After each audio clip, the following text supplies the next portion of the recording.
it's literally a Russian government agency whose mission is promote a positive image of Russian abroad through the diplomacy.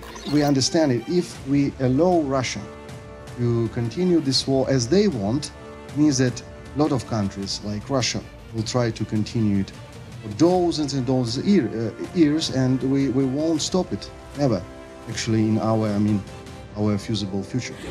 Bonjour, avant de regarder l'Ukraine en flammes, une chaîne YouTube en français par l'Ukraine Crisis Media Center. Je m'appelle Tetiana Ogarkova et dans ce projet, on vous raconte comment l'Ukraine résiste face à l'agression russe.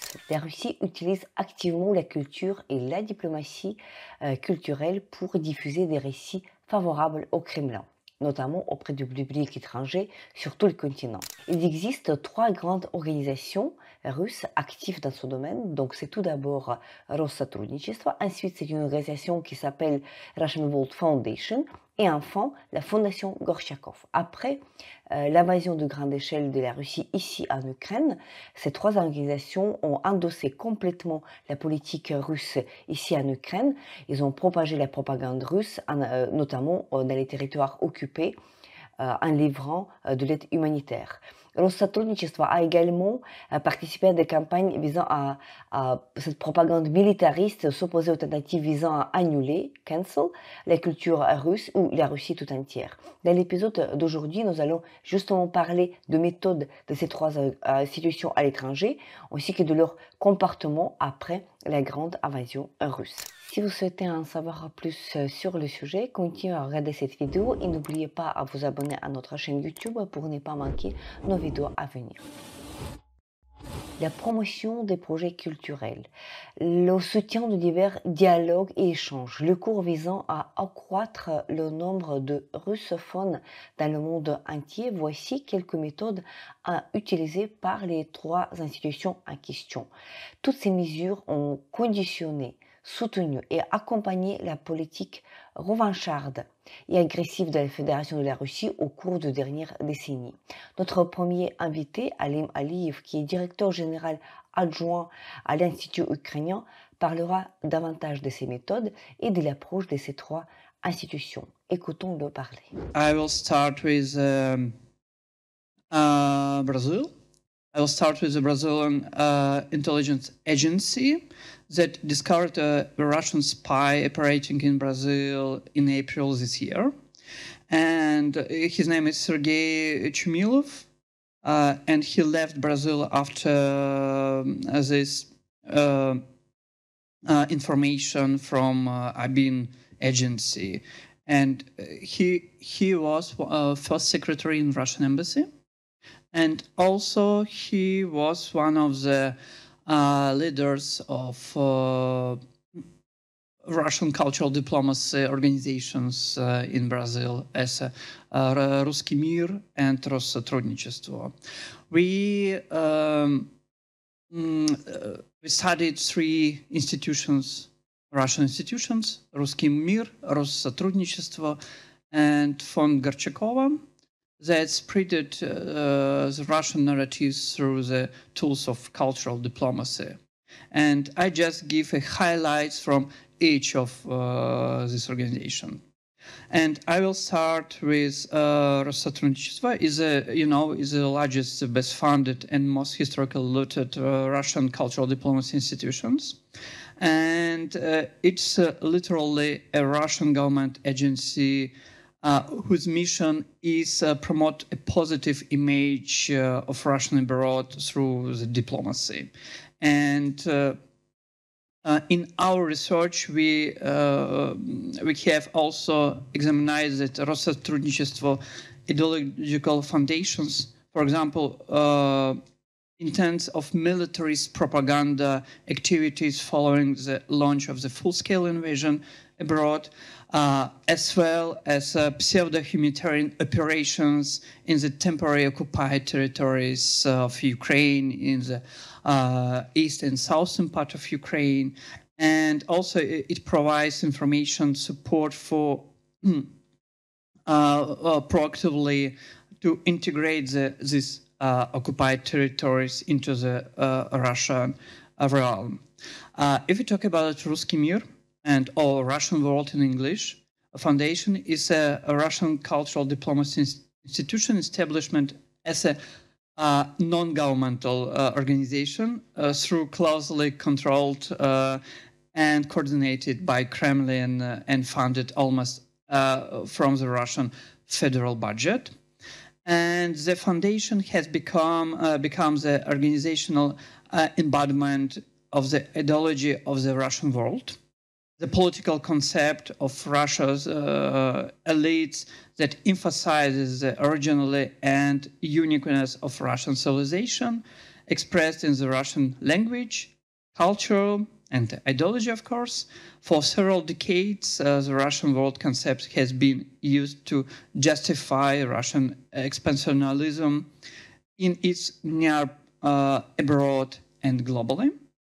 And also, the activities spread conservative elements of Russian culture, for example, Russian church abroad, and aimed to uniting Russians and Russian sympathize abroad. And Fond Gorchakova, it's a Russian governmental controlled non-governmental organization. Sorry for such a calambour. Tasks with the developing of disseminating pro-Kremlin foreign policy narratives, both within the country and among foreign audiences, where its academic and educational programs, the fund built a network of young professionals likely to become the next generation of political elites in Russia, and abroad educating them in Kremlin policy narratives. Les responsables du gouvernement ukrainien soulignent la distinction entre la formule de la paix et le plan de la victoire. Ils soulignent que la formule de la paix n'est pas un plan de paix qui sous-entend un cadre de négociation avec la Russie, mais plutôt la position stratégique de l'Ukraine. Les responsables décrivent la formule de paix comme une vision à long terme définissant les conditions d'une conclusion d'une guerre juste après la guerre. En revanche, le plan de la victoire, formulé par Volodymyr Zelensky, président de l'Ukraine tout récemment, représente la perspective de l'Ukraine sur la manière dont les partenaires occidentaux peuvent aider l'Ukraine à résister face à la Russie en se concentrant sur les mesures à court terme pour résister aux hostilités sur le champ de bataille. L'expert militaire et directeur de nouveau réseau de recherche géopolitique, Mikhailo Samous, en parlera davantage. Écoutons-le. Ukrainian attempts to end the war, to try to create the conditions to end the war, and actually absolutely right that Ukraine has a basic element of this approach. This is a peace formula, which is actually was approved by approximately 100 countries on the first summit, peace summit. And as I know that Ukraine is going to organize one more a little bit later, maybe even before or kind of in parallel with American elections, which is actually to have a lot of questions why we need to have this formula if Russia actually against it. Of course, Russia against it because it's against Russia's interests and Russia's intentions in this war to destroy Ukrainian nation, to destroy Ukrainian state. So my answer is that Ukraine is trying to get as many as possible countries to support this plan, to support Ukrainian understanding of the, let's say, the modern planet. What should be our planet in the future? Should be this planet with a country like Russia deciding what is going on the continents. Countries like China, for example, or other countries which we are talking like not axis of evil, but axis of resistance to some old Western civilization. So a lot of theories on it. But anyway, Ukraine is trying to present our understanding of the universal principles of comprehensive peace on this planet. Not only for Ukraine, but we understand it. If we allow Russia to continue this war as they want, means that a lot of countries like Russia will try to continue it for dozens and dozens of years, and we won't stop it, never, actually, in our feasible future. So first of all, peace formula is something to support new order with more modern and comfortable order for everybody. And second, the victory plan, it's something which allow to realize or to complete this peace formula, because actually, as I told, Russia, of course, against it, China against it, several countries against it. I'm always mention China. Even we could discuss about the role of China, but from the let's say material point of view, without China, it's impossible that North Korea, Russia, and Iran produce all of these weapons. To be honest, so if you're talking about the victory plan, first of all, it's a strong military component.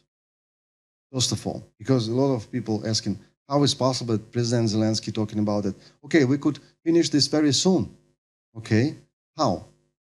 Only strong military support, and finally, NATO shouldn't protect Russia. I'm not mistaken. Not NATO and United States now is protecting Russia, not Ukraine, because when we don't have a permission to strike beyond the 300 kilometers in depth of Russia, it's impossible from military point of view to conduct operations.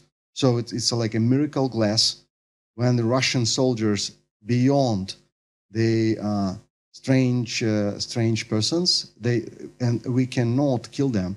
But when they cross the border, we can kill them. It's impossible because all of military infrastructure of Russia to conduct the strategic operation against Ukraine built on Russian territory. On Ukrainian territory, only operational tactical level, but strategic level, all of infrastructure. C'était l'épisode de l'Ukraine en flammes, une chaîne YouTube en français par l'Ukraine Crisis Media Center.